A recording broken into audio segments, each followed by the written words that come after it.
Buenas tardes, esta es la presentación del trabajo central del Diplomado de Big Data y Business Analytics. Nuestro grupo estuvo conformado por Yuri Aldana, Juan Camilo Pedrosa, Luisa Fernanda Sereno y Andrés Felipe García. La situación más problemática que se abordó en este proyecto se presenta en una fintech llamada Tiva, la cual ofrece como propuesta de valor a sus clientes la posibilidad de participar en fondos de inversión colectiva. Si bien esta empresa lleva 2 años en el mercado, está teniendo un crecimiento acelerado tanto en clientes como en número de transacciones. Actualmente este crecimiento acelerado está en riesgo por dos modalidades de fraude que se han identificado en la empresa. El primero hace referencia a un fraude de tipo operativo, donde terceros suplantan la información de sus clientes para hacer retiros de los fondos de inversión de estos hacia cuentas bancarias de los defraudadores. De este tipo de fraude se han identificado 21 casos y los costos de este fraude ascienden a los 150 millones de pesos.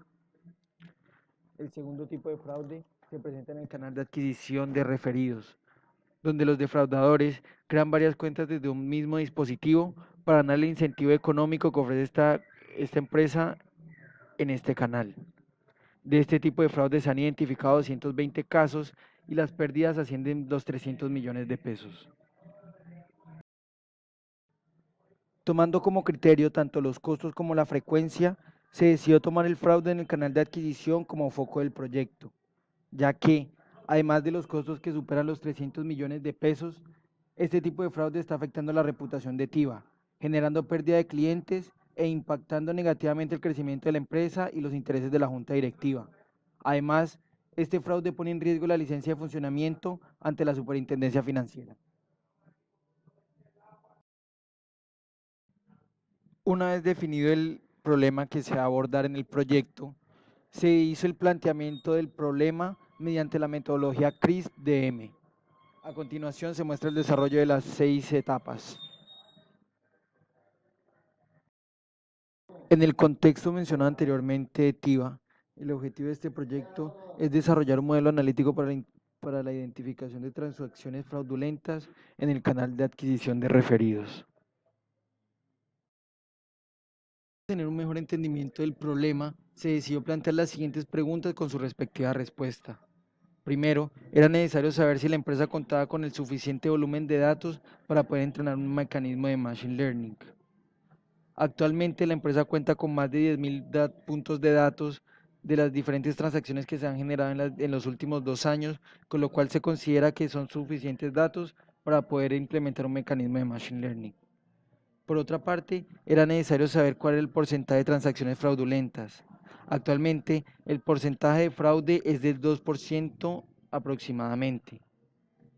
Asimismo, se quería saber si la empresa tenía un perfil aproximado de las personas que son fraudulentas y los inversionistas legítimos, a lo cual la empresa no tiene actualmente identificados los dos tipos de perfil. Por otra parte, también se deseaba saber cuáles eran los tipos de fraude identificados por la empresa. Actualmente, la empresa tiene identificados dos tipos de fraude y ya se mencionaron anteriormente. Planteó la pregunta de cuál es la infraestructura necesaria para analizar las transacciones e identificar los movimientos fraudulentos. Actualmente, la empresa cuenta con un sistema de Amazon Web Service que le permite almacenar y consultar grandes volúmenes de datos mediante queries de SQL. Asimismo, se plantearon 4 preguntas específicas sobre el fraude de los referidos. Primero, es cuánto tiempo lleva a identificar el fraude. Actualmente, identificar este fraude tarda 7 días hábiles. Esto es mucho tiempo, lo cual hace que este fraude se pueda llevar a cabo. Segundo, ¿cuáles son las características de este fraude? Este fraude se caracteriza por invertir la plata y tratar de sacarla lo más rápido posible. Es decir, el dinero no alcanza a rentar ni a cumplir los tiempos de la meta. Tercero, ¿cuál es el mecanismo que se tiene actualmente para identificar este tipo de fraude? Actualmente, el fraude es identificado manualmente y no se cuenta con un sistema que los identifica automáticamente. Finalmente, ¿cuál es el costo de este fraude? Actualmente, el costo de este fraude asciende a los 450 millones de pesos. Continuando con el entendimiento del problema, se mapearon 5 actores principales que son afectados o pueden ayudar en la solución del problema de los fraudes en el canal de referidos. Primero, se encuentran los usuarios y clientes. ya que estos son los que nos pueden ayudar a entender el comportamiento normal de un inversionista transparente mediante las transacciones que generan en la aplicación. Segundo, se encuentra el banco de respaldo, al aportar los recursos necesarios para la adquisición de licencias para la detección del fraude. Segundo, los bancos de los usuarios, al poder ayudar en una reacción rápida ante información anómala para identificar brechas de información y verificar transacciones fraudulentas. En cuarto lugar, se encuentra la Superintendencia Financiera, al generar campañas antifraude y capacitaciones de prevención. Finalmente, se encuentra la Fiscalía, al generar redes de apoyos entre la comunidad financiera para tener rápidas reacciones. Obstáculos identificados en el proyecto se destacan dos. Uno, referente a la gran cantidad de datos, ya que este gran volumen de datos, acompañado con un mal manejo de esta información, puede llevar a tomar decisiones erróneas. Para sobrellevar este obstáculo es necesario hacer énfasis tanto en el análisis exploratorio de los datos como en la limpieza de los mismos. En una segunda instancia se encuentra la baja cantidad de datos de fraude. Si bien TIVA cuenta con una gran cantidad de datos de transacciones, actualmente hay muy pocos casos identificados de fraude para el caso operativo y para el caso del canal de adquisición. Terminada la etapa de comprensión del negocio, podemos empezar con la etapa de comprensión de los datos, comenzando por la recolección de los mismos. Los datos utilizados en este proyecto tienen dos fuentes. Una, que son los datos básicos del cliente cuando se inscribe en la plataforma, y dos, la data generada por él mismo al realizar transacciones.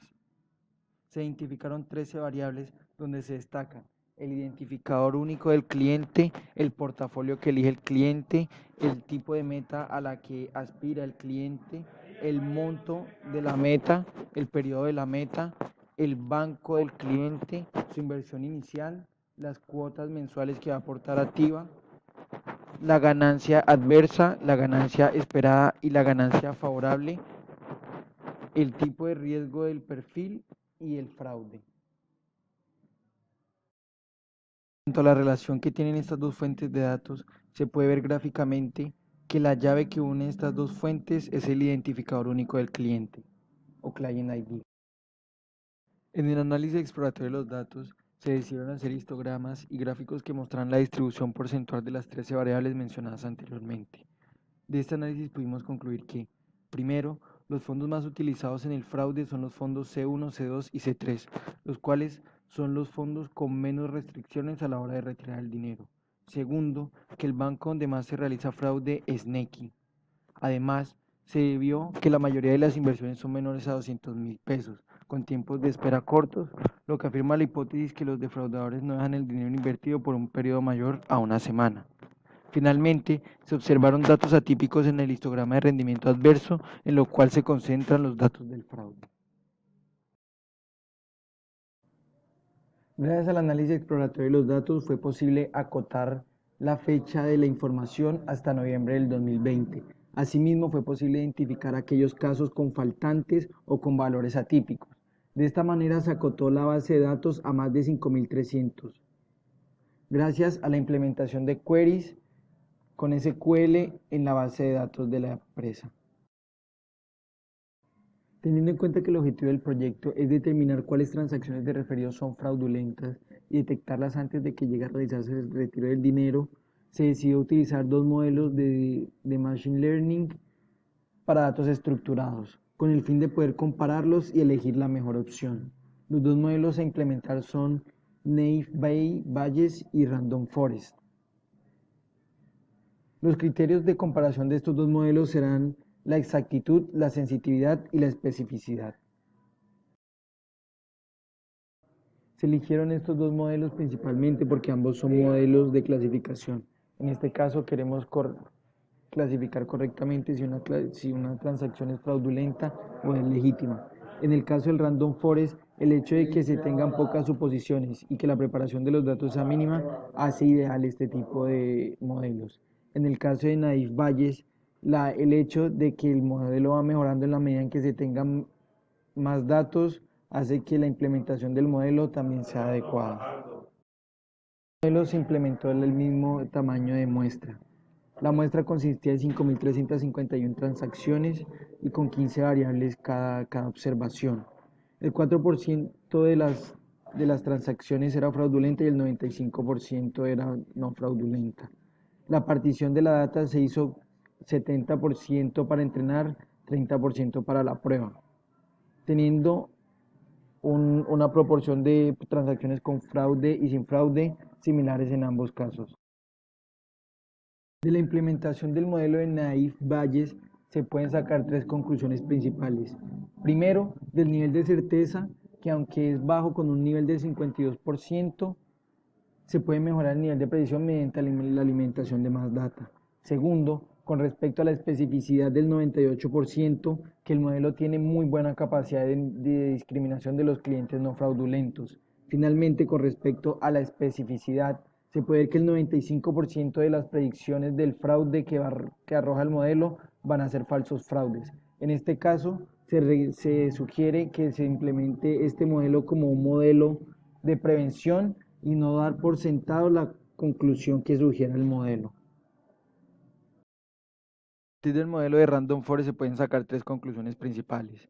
Primero, que el nivel de especificidad del 100% sugiere que el modelo está sobreestimado, lo cual genera duda de la veracidad de las predicciones.